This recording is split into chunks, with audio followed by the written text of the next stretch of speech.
श्री राधा रमणो विजयते। जय गौर। श्री अतुल कृष्ण गोस्वामी जी महाराज चरित्र चिंतन भाग पहला। होली उत्सव प्रियालाल जी का प्रिय उत्सव है। फागुन मास के शुभारंभ से ही होली उत्सव की सुगंध, होली की धूम, ठाकुर जी की उदंडता और प्रियाजू का सखियों के साथ मिलकर ठाकुर से समस्त वर्ष की छेड़छाड़ का बदला लेते हुए उन्हें नार रूप धारण करा यशोदा मैया के पास ले जाना और फगुआ की मांग करनी। और जब से हम सबका संबंध श्री राधा रमन जी और अपनी गुरु परंपरा से जुड़ा, तब से हम सब परिचित हैं कि श्री वृंदावन धाम में हमारे गुरु स्थान वैजंती आश्रम में होली के और पूर्व परंपरा आचार्यों की स्मृति में उनके निमित्त वार्षिक कथा का आयोजन होता रहा है। श्री राधा रमन जी की कृपा से बहुत से होली उत्सव का आनंद लाभ हमने महाराज श्री के आश्रय में लिया। होली उत्सव और महाराज श्री की श्री धाम वृंदावन में कथा की स्मृति परस्पर जुड़ी हुई है। पर ऐसे ही एक वर्ष होली उत्सव से पूर्व 5 मार्च 2011 को फागुन शुक्ल पक्ष की प्रथम तिथि को हमारे बड़े महाराज श्री श्री अतुल कृष्ण गोस्वामी जी हम सब शिष्य वर्ग को इस धराधाम को छोड़ कर श्री राधा रमन जी की नित्य निकुंज सेवा में पधार गए। हम सब के लिए तो मानो एक युग ही समाप्त हो गया। पर महाराज श्री की कृपा दृष्टि के अनुसार उनका स्मृति दिवस हमारे लिए महाराज श्री का श्री राधा रमण चरण मिलन उत्सव है। महाराज श्री धराधाम पर उपस्थित रहते हुए भी श्री राधा रमन जी की चरण सेवा एवं उनके चिंतन में रत थे और आज भी वे उन्हीं की राग सेवा में तन्मय एवं निमग्न हैं। सब आत्माओं की एक मंजिल निर्धारित है और वो है श्री हरि के चरणों का आश्रय प्राप्त करना। तो महाराज श्री की पुण्यतिथि जो इस वर्ष 10 मार्च को है, उनकी इस श्री राधा रमण चरण मिलन उत्सव की तिथि को हमें शोक या उदासी में नहीं बल्कि उनकी कृपा याचना करते हुए भगवान और भक्त के मिलन के उत्सव के रूप में, महा महोत्सव के रूप में मनानी चाहिए। इस जय गौर हरि परिकर में उपस्थित विज्ञ संत जनों एवं परम वैष्णवों के मध्य आज मैं अति अयोग्य होते हुए भी अपने गुरुदेव श्री अतुल कृष्ण गोस्वामी जी के व्यक्तित्व और उनके जीवन के विषय में उन्हीं की कृपा से कुछ कहने का साहस जुटा पा रही हूँ। महाराज श्री के दिव्य व्यक्तित्व के संदर्भ में कुछ भी कहना मेरी पहुंच से बाहर है, क्योंकि इतने बड़े व्यक्तित्व को कुछ शब्दों की सीमा रेखा में बांध पाना कठिन है। पर पूजनीय गुरुदेव के ही स्मृति उपलक्ष्य पर उनके श्री चरणों में श्रद्धा सुमन अर्पित करते हुए ये प्रयास कर रही हूँ। पूज्य महाराज श्री जैसी दिव्य आत्माएं धराधाम पर हम पतित जीवों को कृष्ण नाम पथ पर प्रेरित करने के लिए ही अवतरित होती हैं, ना कि अपने किसी लौकिक कर्म बंधन से। महाराज श्री के जाने के पश्चात तो यूं लगता है कि महाराज श्री की उपस्थिति इतनी व्यापक हो गई है कि वे पल पल हमें निहार रहे हैं और हमारे भजन के साधन के निगहबान बन गए हैं। उस दूसरे छोर पर श्री राधा रमन जी के संग उनकी सेवा में सदैव रह अपनी सतत कृपा से हमें अपने लक्ष्य की ओर अग्रसर रहने की प्रेरणा दे रहे हैं। महाराज श्री का अपने शिष्य वर्ग से एक एक शिष्य से व्यक्तिगत संबंध स्नेह रहा है। जैसे प्रेम संपुट ग्रंथ में उद्धृत किया गया है कि ठाकुर सब भक्तों का उनके पात्रता रूप, उनके स्नेह अनुरूप उनका प्रीतिपूर्ण निर्वाह करते हैं। उसी प्रकार अगर मैं आज महाराज श्री के शिष्यों से एक एक से पूछूं तो प्रत्येक शिष्य का महाराज श्री से एक स्नेहिल संबंध रहा है। महाराज श्री अति सौम्य, रसिक, भावुक भक्त एवं आचार्य रहे, जिनका हृदय सदा अपने शिष्य शिष्याओं के लिए ममता से परिपूर्ण रहता। आज भी महाराज श्री का स्मरण आते ही हम सबके हृदय में महाराज श्री की मधुर स्मित युक्त एक दंत पंक्ति दर्शाती स्नेहिल छवि उभर आती है, जो उनके विराट व्यक्तित्व की पृष्ठभूमि में उनके प्रति हमारी गुरु बुद्धि को पुष्ट कर हमें गौरवान्वित कर देती है। अगर हम सब अपनी स्मृतियों के पन्नों को पलटें तो सबके महाराज श्री के साथ जुड़े मधुर एवं निजी अनुभव सबके हृदय में हिलोर लेने लगेंगे। पर एक अनुभव ऐसा है जो हम सबका महाराज श्री के साथ सम्मान होगा, एक स्तर पर होगा, और वो है महाराज श्री का हम सबको अपने हाथ से ममत्वपूर्ण प्रसाद पवाना। पहले शिष्यों की सहायता से अपने निरीक्षण में सारी रसोई की पूर्ण पवित्रता और रीति नीति से सिद्धि, भोग और फिर पूर्ण रुचि से सबको प्रसाद पवाना। पत्तल पर दोने में रखी खीर, खिचड़ी, मूली का लच्छा और धनिये की चटनी देख कभी तो ऐसा लगता है जैसे महाराज श्री का मधुर स्वर कानों में रस घोल जाता है। और क्या लाऊं लाली, स्नेह से बार बार सबको नाम से संबोधित कर उनका पूछना, सबको प्रसाद वितरण करना, और जब हम महाराज श्री की वृद्ध देह को बार बार झुकते हमें प्रसाद वितरित करते देखते तो संकुचित हो जाते।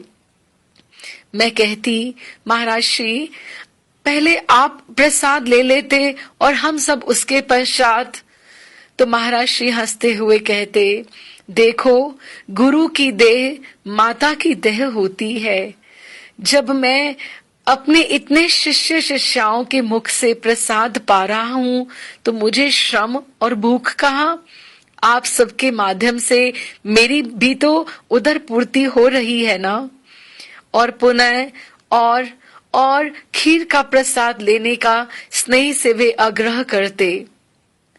वे महाराज श्री की वात्सल्यपूर्ण दृष्टि तो वही अनुभव कर सकते हैं जिन्होंने महाराज श्री के हाथों से ममत्वपूर्ण प्रसाद पाया है। और अगर महाराज श्री के गुरु तत्व के पक्ष में हम विचार करें तो आदरणीय महाराज श्री ने हमें गौड़ीय भाव का ऐसा धरातल दिया जिस पर खड़े होकर हम रागानुगा भक्ति भाव से परिचित हो पाए। उन्हीं की कृपा से प्रियालाल जी की अंतरंग निगूढ़ निकुंज लीलाओं के रस में अवगाहन कर पा रहे हैं। इस भव दावा अग्नि के मध्य रहकर भी अगर आज हम अपने भजन को बनाए रखने का प्रयास कर पा रहे हैं तो ये केवल गुरु भजन विक्रमार्थ का ही सत्य है। अगर मैं आज अपने इस जीवन से महाराज श्री तथा उनकी वाणी को अलग करके सोचूं तो मेरे पास तो आज वो भूमि ही नहीं जहां मैं खड़ी भी हो पाऊं। जिंदगी कितनी रूपहीन, रंगहीन और कर्कश हो जाए। यही नहीं, मेरी अपनी मंजू से मंजरी तक की यात्रा तो महाराज श्री की कृपा बल से ही चल रही है। महाराज श्री की अद्भुत वाणी, अपूर्वतम शैली, अतुलनीय भंगी और उनके स्वाध्याय एवं उनके कवित्व में गुथे हुए उनके प्रवचनों ने हमें ऐसा आधार दिया जिससे हम इस व्यवहारिक जगत के मध्य रहते हुए भी अपने भजन में स्थित हैं तथा हर परिस्थिति का उत्साह से सामना कर पा रहे हैं। बड़े महाराज श्री श्री अतुल कृष्ण गोस्वामी जी का वर्ण मैंने लगभग 27 वर्ष पूर्व किया। गुरु का वर्ण मेरे लिए पहला था और इष्ट का चयन बाद में। प्रियालाल जी की रस कथाओं से परिचय मुझे महाराज श्री से ही मिला।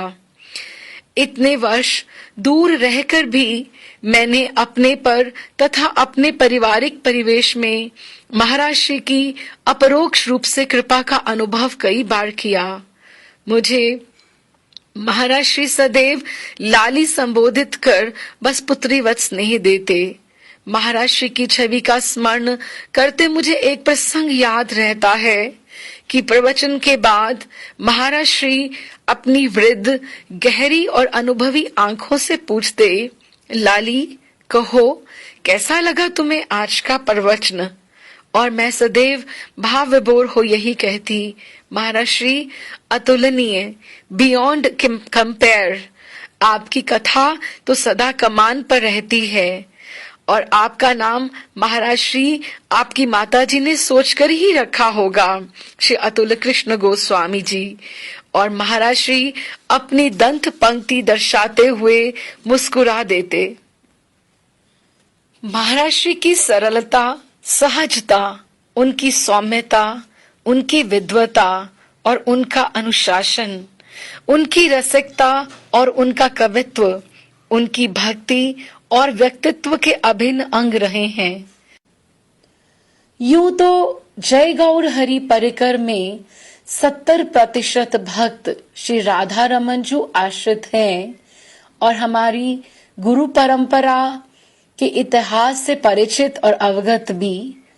पर फिर भी एक बार आइए, सबसे पहले हम हमारे बड़े महाराज श्री अतुल कृष्ण गोस्वामी जी की गुरु परंपरा एवं श्रीमन माधव गौड़ेश्वर वैष्णव पीठ का इतिहास समझ लें।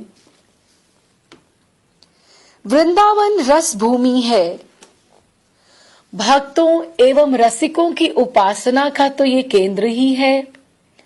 वैष्णव धर्म के विभिन्न प्रवर्तक महानुभावों का यहाँ सदा से ही आगमन बना रहा है। वैष्णव धर्म के 4 वैदिक संप्रदाय सर्वमान्य हैं, जो ब्रह्म, सनक, श्री और रुद्र के नाम से सुप्रसिद्ध हैं।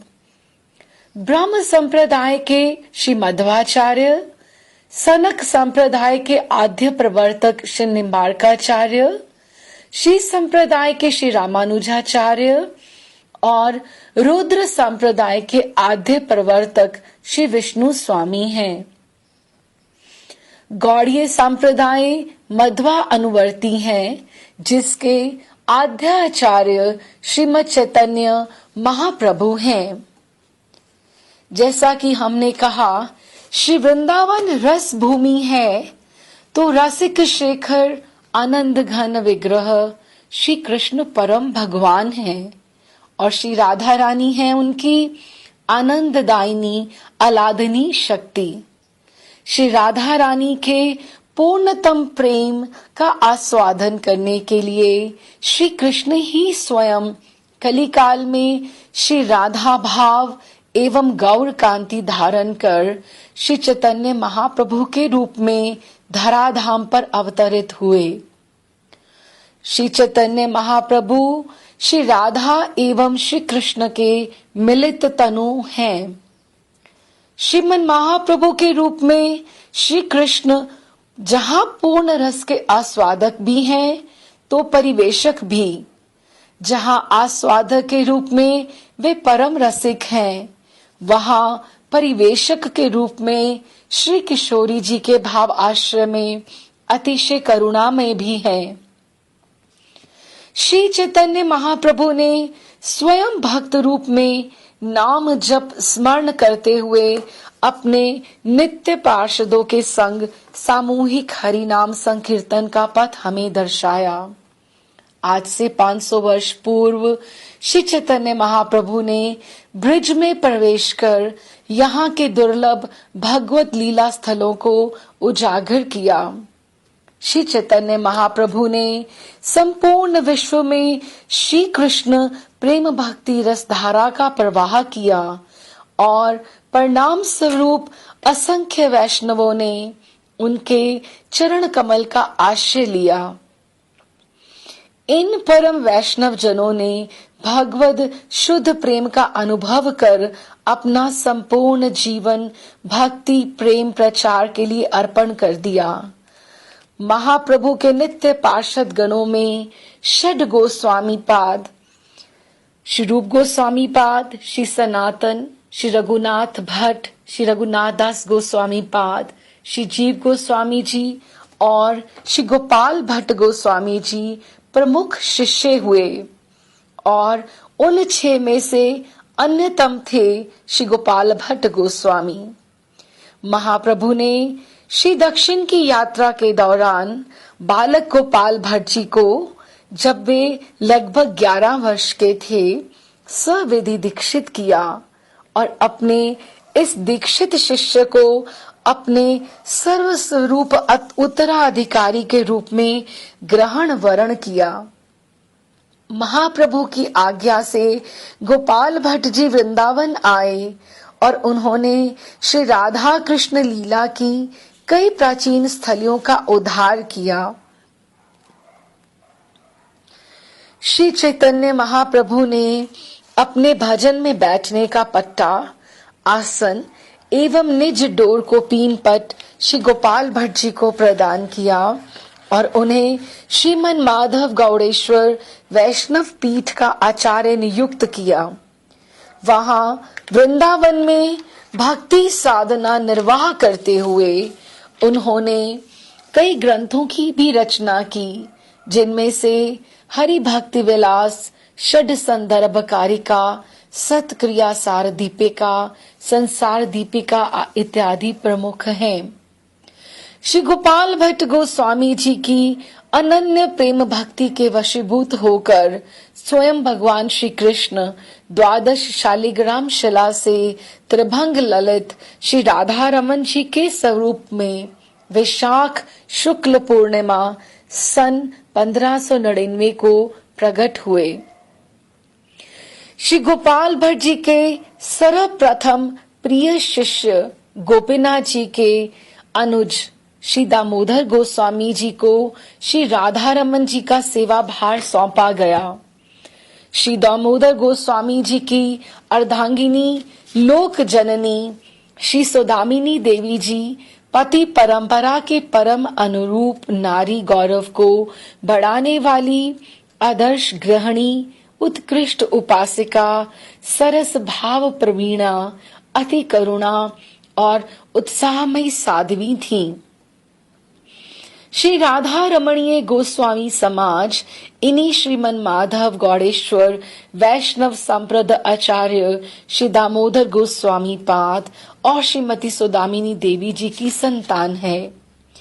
इनके वंशज श्री मथुरानाथ गोस्वामी श्री मद्भागवत के एक प्रख्यात वक्ता हुए, जो ठाकुर जी की सरस कथा लीला कहने में अति प्रवीण थे। उन्होंने विश्व भर में, विशेषतः पंजाब सिंध में श्री कृष्ण कथा रस धारा का प्रवाह किया। इसी कुल में कई महापुरुष प्रकट हुए, विशेषतः व्याख्यान वाचस्पति श्री शोभन लाल गोस्वामी जी महाराज और श्री विजय कृष्ण गोस्वामी जी महाराज। इन सब ने जीवन पर्यंत श्रीमन माधव गौड़ेश्वर वैष्णव पीठ का श्रृंगार किया। वे सब श्री मन महाप्रभु के कार्य ब्रज प्रेम भक्ति प्रचार हेतु श्री वृंदावन से बैलगाड़ियों में दूर दराज के क्षेत्रों तक यात्रा किया करते थे। परम पूज्य श्री अतुल कृष्ण गोस्वामी जी महाराज ने अपने पिता श्री विजय कृष्ण गोस्वामी जी के पश्चात श्री मन माधव गौड़ेश्वर वैष्णव पीठ का अतिशय श्रृंगार कर श्री कृष्ण भक्ति प्रेम का प्रचार किया। उन्होंने अपने जीवन काल में अनंत गौड़ीय एवं सनातन वैष्णव साहित्य का विस्तृत अध्ययन किया। वे जहाँ एक प्रखर विद्वान थे, वहीं उनमें एक रसपूर्ण कवित्व की प्रतिभा थी और वे जब श्री कृष्ण कथा को एक कवि के हृदय से अपनी ओजस्वी वाणी में प्रस्तुत करते तो भक्त वृंद मंत्र मुग्ध हो जाते। ग्रंथों के गूढ़ रहस्यों को समझकर उसे प्रस्तुत करने की कला एवं क्षमता उन्हें अपने पूर्वजों से प्राप्त हुई। वे अपने समय काल में भारत में सबसे ओजस्वी एवं प्रभावशाली वक्ता रहे। महाराज श्री की वाणी का श्रवण, उनकी कथाओं की ऑडियोज तो हम नित्य सुनते हैं। अभी हम उनके जन्म और उनके जीवन के बारे में बात करेंगे। महाराज श्री की जन्म इन्हीं व्याख्यान वाचस्पति वाणी भूषण आदि उपाधियों से विभूषित श्री विजय कृष्ण गोस्वामी जी के पुत्र के रूप में चैत्र कृष्ण चतुर्थी तद अनुसार 27 मार्च 1921 को हुआ। इस नवजात शिशु का नाम अतुल कृष्ण रखा गया। बालक को मानव कोटि में स्थान प्रदान करने वाले माता पिता ही होते हैं। उसका संपूर्ण आचरण माता पिता के आचरण की छाप प्रमुखता से लिए रहता है। श्री अतुल कृष्ण गोस्वामी जी के पिता श्री विजय कृष्ण गोस्वामी असीम प्रतिभा संपन्न एवं दिव्य व्यक्तित्व के धनी थे। संपूर्ण देश के कोने कोने में उनका ज्ञान, व्याख्यान, कला एवं सभा अनुशासन, सिद्धहस्तता चर्चा का विषय थी। देश में उनका भव्य स्वागत होता था। उनके अभिनंदन प्रायः होते ही रहते थे। स्वामी शिवानंद जी, महामना पंडित मदन मोहन मालवीय, महामोह उपाध्याय श्री गिरधर शर्मा तथा पुरी के तत्कालीन जगत गुरु शंकराचार्य श्री कृष्ण भारती आदि इनके समकालिक एवं समक्षेत्रीय महापुरुष थे। इन लोगों के साथ उनका संबंध सार्वजनिक क्रियाकलाप में आजीवन रहा। श्री विजय कृष्ण गोस्वामी को उनके सुमधुर शास्त्र सम्मत एवं ओजस्वी व्याख्यानों के फलस्वरूप विभिन्न संस्थाओं के द्वारा व्याख्यान वाचस्पति, वाणी भूषण, विद्या वागीश आदि उपाधियों से सम अलंकृत किया गया। उनके शिष्यों एवं भक्तजनों का भारी सैलाब था, जिनके हृदय में महाराज श्री के प्रति अगाध निष्ठा थी। वृंदावन मथुरा से लेकर सुदूर दिल्ली, पंजाब, सिंध सीमा प्रांत, बंगाल, महाराष्ट्र आदि भारत के अनेक प्रांतों एवं अनेक बड़े बड़े नगरों में उनकी वाग्धारा प्रवाहित होती थी। आपके कथा यज्ञ विराट रूप में आयोजित होते थे और विशाल जनसमूह उनमें आनंद लेता था। श्री गोस्वामी जी श्रीमद् भागवत, श्रीमद् वाल्मीकि रामायण आदि के साथ श्रीमद् भगवत गीता एवं ब्रह्म सूत्र के लोकोत्तर सक्षम प्रवक्ता थे। दिल्ली के रामलीला मैदान में अपार जन पारावार के मध्य ब्रह्म सूत्र और गीता पर उनके चिर स्मरणीय प्रवचन हुए थे। श्री अतुल कृष्ण गोस्वामी जी की माता श्रीमती संपत्ति देवी गोस्वामी साध्वी, सुमधुर भाषिनी, विदुषी एवं भगवद निष्ठ थीं। उनका मायका आगरा में था। उन्होंने आजीवन पति की सहयोगिनी रहकर श्री राधा कृष्ण की सेवा को अपना इष्ट बनाए रखा। इनके अलावा माता पिता की 4 संतानें और थीं, जिनमें दोनों भाई उदय कृष्ण और अभय कृष्ण बचपन में ही संसार से जा चुके थे। बड़ी बहन सुश्री सुशीला, जिनकी ससुराल अलीगढ़ में थी, लेकिन दुर्भाग्य से विवाह के 1 वर्ष के बाद ही वे बहुत बीमार पड़ गईं। एक शिशु को भी जन्म दिया, लेकिन वह भी जीवित न रह सका और वे स्वयं भी स्वर्ग से दार गईं। दूसरी बहन सुदेवी शर्मा का विवाह प्रयागराज इलाहाबाद के एक संभ्रांत परिवार में डॉक्टर देवी प्रसाद गौड़ के साथ संपन्न हुआ। इनका पारिवारिक जीवन अनुकूल एवं सुखी है। दोनों ही विद्वान एवं स्वाध्यायशील हैं। श्री गौड़ जी को पुस्तक संकलन और अध्ययन में गहन रुचि है। सुदेवी गौड़ एमए साहित्य रत्न, हिंदी प्रभाकर, साहित्य अलंकार आदि की उच्च शिक्षा प्राप्त अति विदुषी और उत्कृष्ट परंपरा की सुसंस्कार संपन्न महिला हैं। इन्होंने बंग साहित्य के अनेक ग्रंथों का अनुवाद किया है। इनके एकमात्र पुत्र श्री अमिताभ गौड़ भी आधुनिक परिवेश की उच्च शिक्षा प्राप्त अति विद्वान पुरुष हैं। इस प्रकार श्री अतुल कृष्ण गोस्वामी जी तथा श्री सुदेवी शर्मा अपने माता पिता की मात्र 2 संतान रहे। इनको अपने पिता श्री विजय कृष्ण गोस्वामी जी की गौरवपूर्ण अद्भुत विरासत मिली। इसी संभ्रांत कुल तथा सम उज्ज्वल परंपरा में पलकर उनके लोकप्रिय स्वरूप का प्रकाश एवं विकास संभव हो सका। महान पांडित्य, उत्तम व्याख्यान कला, उच्च कोटि की प्रवचन कला शैली उनके परंपराशील गुण हैं। गोस्वामी अतुल कृष्ण जी का जन्म श्रीमन माधव गौड़ेश्वर संप्रदाय के आचार्य कुल की 14वीं पीढ़ी में हुआ। बालक के विकास में सामाजिक परिवेश की प्रमुख भूमिका रहती है। उत्कृष्ट कोटि के सांप्रदाय आचार्य घराने में जन्म होने से उनकी बाल्यावस्था माता के सुमधुर दुलार के साथ बीती।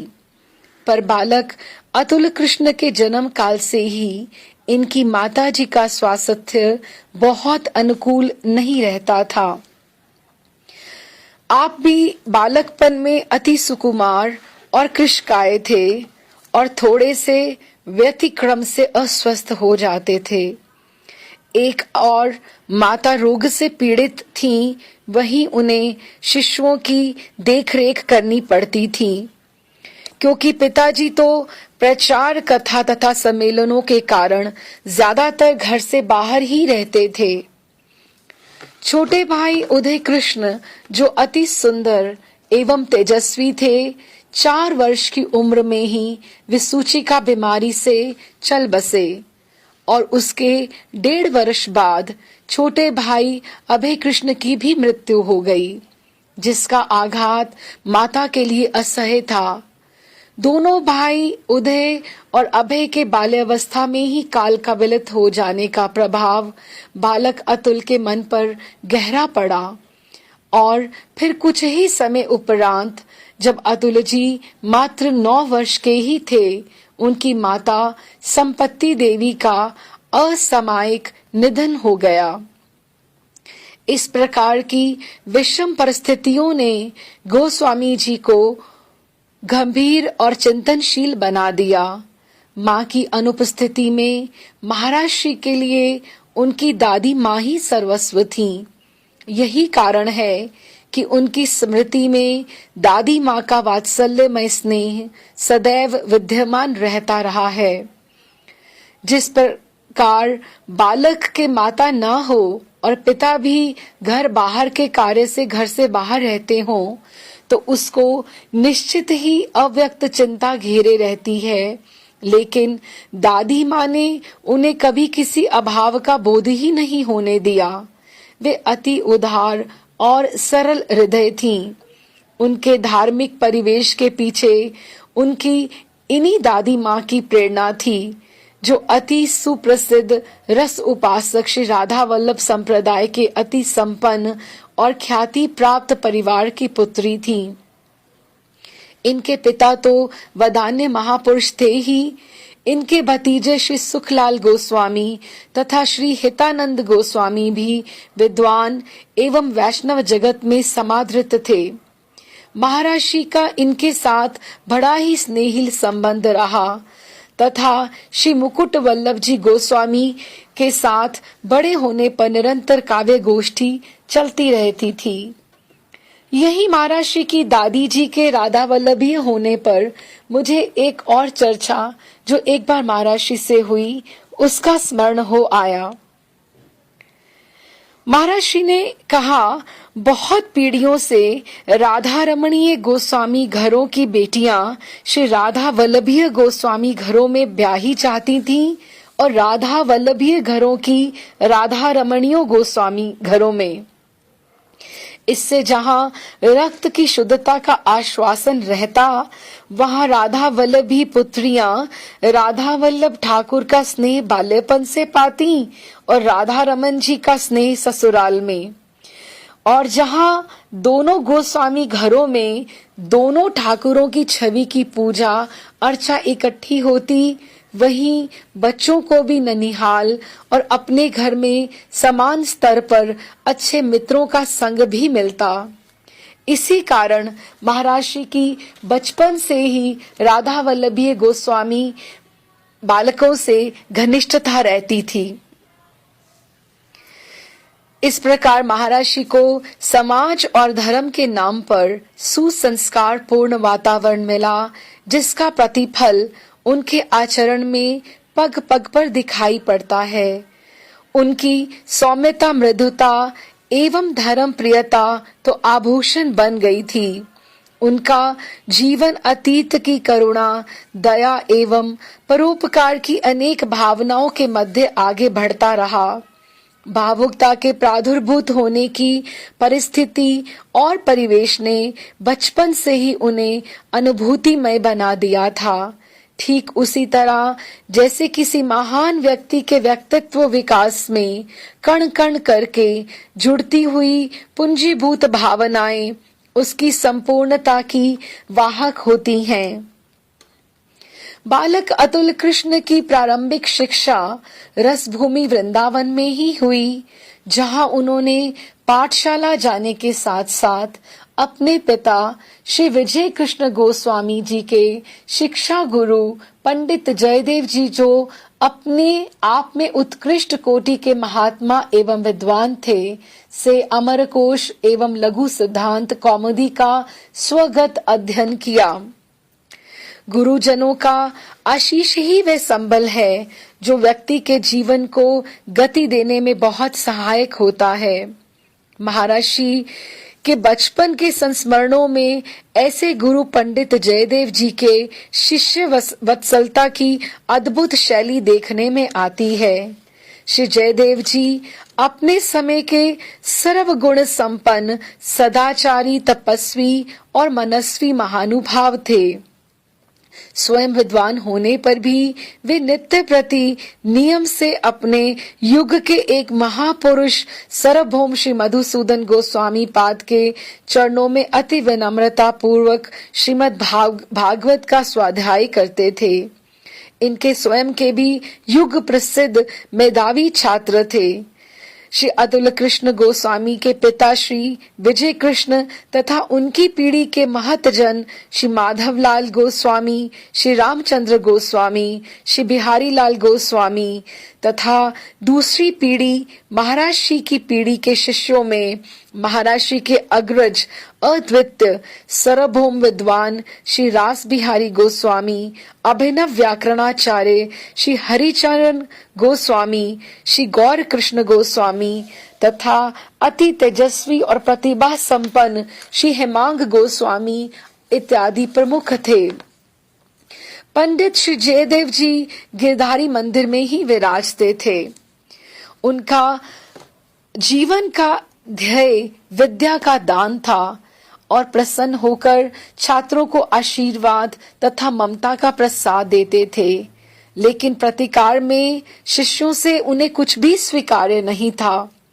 अपने गुरु के संबंध में एक संस्मरण सुनाते हुए महाराज श्री ने बताया कि उनका अपना ही ढंग था कि यदि कोई विद्यार्थी शैतानी करता था तो वे उसे मुर्गा बनाकर दंड देते थे और तब तक उसी अवस्था में रखते थे जब तक दंडित विद्यार्थी अमरकोश का एक श्लोक याद करके उन्हें सुना नहीं देता था। कई ऐसे भी विद्यार्थी होते थे जिन्हें देर से याद होता था या कम याद होता था, तो उनकी सजा उसी अनुपात से घट बढ़ जाती थी। जब महाराज श्री 5-6 वर्ष के रहे होंगे तो इन्होंने आपस के झगड़े में अपने किसी सहपाठी को पीट दिया, लेकिन ये घर से बाहर की बात है। लेकिन संयोग से उन गुरुजी ने उन्हें देख लिया तो उन्होंने इनको कानों से खींचकर अलग किया और तब तक दंड से छुटकारा नहीं दिया जब तक अमरकोश का एक श्लोक याद करके उन्हें सुना नहीं दिया। अमरकोश संस्कृत का महत्वपूर्ण ग्रंथ है। उसमें एक एक वस्तु के अनेक नाम श्लोक बद्ध रीति से लिखे हुए हैं। इसी के संदर्भ में मुझे एक बात ध्यान में आ गई।